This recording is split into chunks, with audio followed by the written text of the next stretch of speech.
चन्द्रस्तोत्रम्। नमश्चन्द्राय सोमायेन्दवे कुमुदबन्धवे विलोहिताय शुभ्राय शुक्लाम्बरधराय च त्वमेव सर्वलोकानामाप्यायनकरः सदा चिरोद्भवाय देवाय नमः शङ्करशेखर।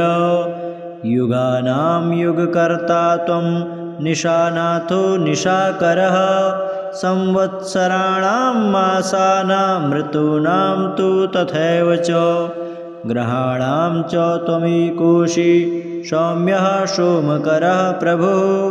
ओषधीपतये तुभ्यं रोहिणीपतये नमः।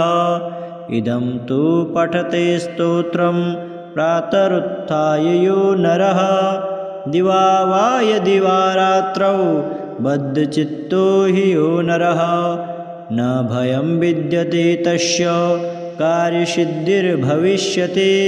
अहोरात्रकृतं पापं पठनादेव नश्यति। द्विजराजो महापुण्यस्तारापतिर्विशेषतः ओषधीनां च यो राजा ससोमः प्रीयतां मम। नमश्चन्द्राय सोमायेन्दवे कुमुदबन्धवे विलोहिताय शुभ्राय शुक्लाम्बरधराय च त्वमेव सर्वलोकानामाप्यायनकरः सदा चिरोद्भवाय देवाय नमः शङ्करशेखर। युगानां युगकर्ता त्वं निशानाथो निशाकरः संवत्सराणां मासानां ऋतूनां तु तथैव च ग्रहाणां च त्वमेकोषि सौम्यः सोमकरः प्रभुः। ओषधीपतये तुभ्यं रोहिणीपतये नमः। इदं तु पठते स्तोत्रं प्रातरुत्थाय यो नरः दिवा वा यदि वा रात्रौ बद्धचित्तो हि यो नरः न भयं विद्यते तस्य कार्यसिद्धिर्भविष्यति। अहोरात्रकृतं पापं पठनादेव नश्यति। द्विजराजो महापुण्यस्तारापतिर्विशेषतः ओषधीनां च यो राजा ससोमः प्रीयतां मम। हे लक्ष्मीनारायणस्तोत्रम्। श्रीनिवास जगन्नाथ श्रीहरे भक्तवत्सलः लक्ष्मीपते नमस्तुभ्यं त्राहि मां भवसागरात्। राधारमण गोविन्द भक्तकामप्रपूरक नारायण नमस्तुभ्यं त्राहि मां भवसागरात्। दामोदर महोदार सर्वापत्तिनिवारण ऋषिकेश नमस्तुभ्यं त्राहि मां भवसागरात्। गरुडध्वज वैकुण्ठ निवासन केशवाच्युत जनार्दन नमस्तुभ्यं त्राहि मां भवसागरात्। शङ्खचक्र गदा पद्मधर श्रीवत्सलाञ्छना मेघश्याम नमस्तुभ्यं त्राहि मां भवसागरात्। त्वं माता त्वं पिता बन्धुः सद्गुरुस्त्वं दयानिधिः त्वत्तोऽन्यो न परो देवस्त्राहि मां भवसागरात्। न जाने दानधर्मादि योगं यागं तपोजपं त्वं केवलं कुरु दयां त्राहि मां भवसागरात्। न मत्समो यद्यपि पापकर्ता न तत्समोऽथापि हि पापहर्ता विज्ञापितं त्वेतदशेषसाक्षिन् मामुद्धरार्थं पतितं तवाग्। श्रीनिवास जगन्नाथ श्रीहरे भक्तवत्सलः लक्ष्मीपते नमस्तुभ्यं त्राहि मां भवसागरात्। राधारमण गोविन्द भक्तकामप्रपूरक नारायण नमस्तुभ्यं त्राहि मां भवसागरात्। दामोदर महोदार सर्वापत्तिनिवारण ऋषिकेश नमस्तुभ्यं त्राहि मां भवसागरात्। गरुडध्वज वैकुण्ठ निवासन केशवाच्युत जनार्दन नमस्तुभ्यं त्राहि मां भवसागरात्। शङ्खचक्र गदा पद्मधर श्रीवत्सलाञ्छन मेघश्याम नमस्तुभ्यं त्राहि मां भवसागरात्। त्वं माता त्वं पिता बन्धुः सद्गुरुस्त्वं दयानिधिः त्वत्तोऽन्यो न परो देवस्त्राहि मां भवसागरात्।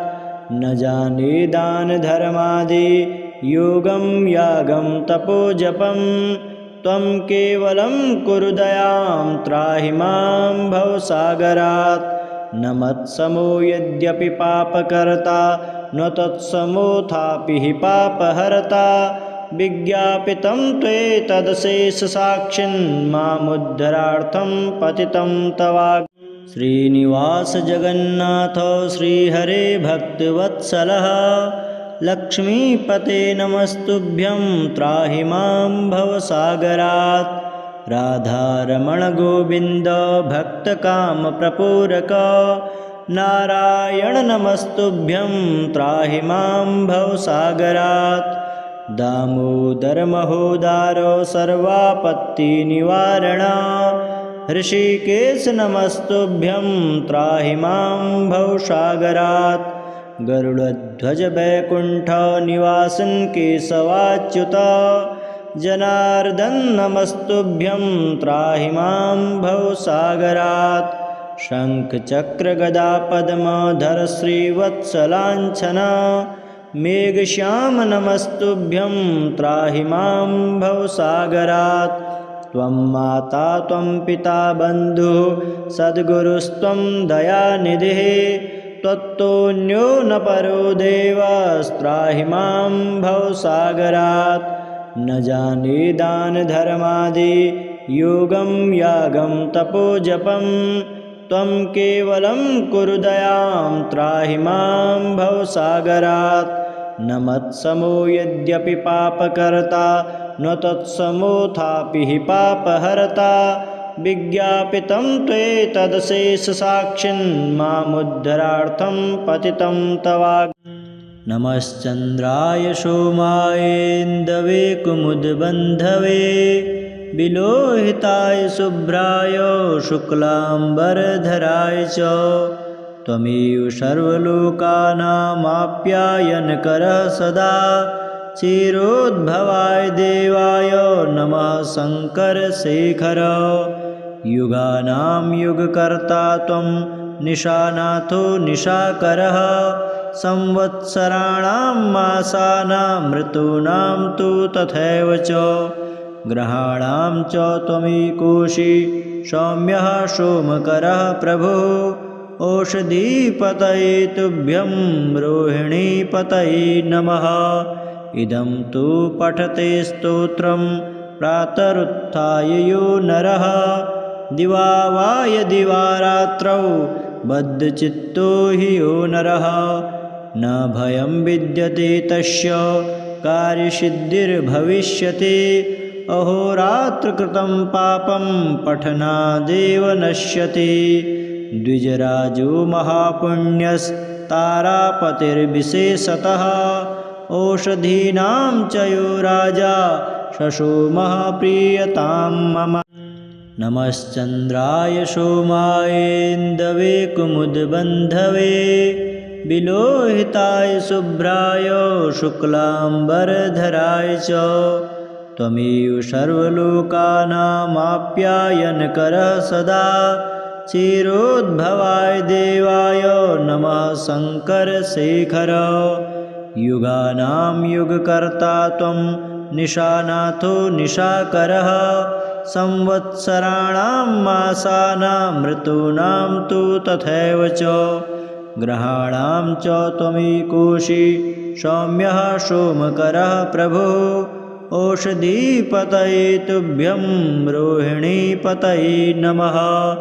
इदं तु पठते स्तोत्रं प्रातरुत्थाय यो नरः दिवा वा यदि वा रात्रौ बद्धचित्तो हि यो नरः न भयं विद्यते तस्य कार्यसिद्धिर्भविष्यति अहोरात्रकृतं पापं पठनादेव नश्यति द्विजराजो महापुण्यस्तारापतिर्विशेषतः औषधीनां च यो राजा शशो महाप्रियतां मम।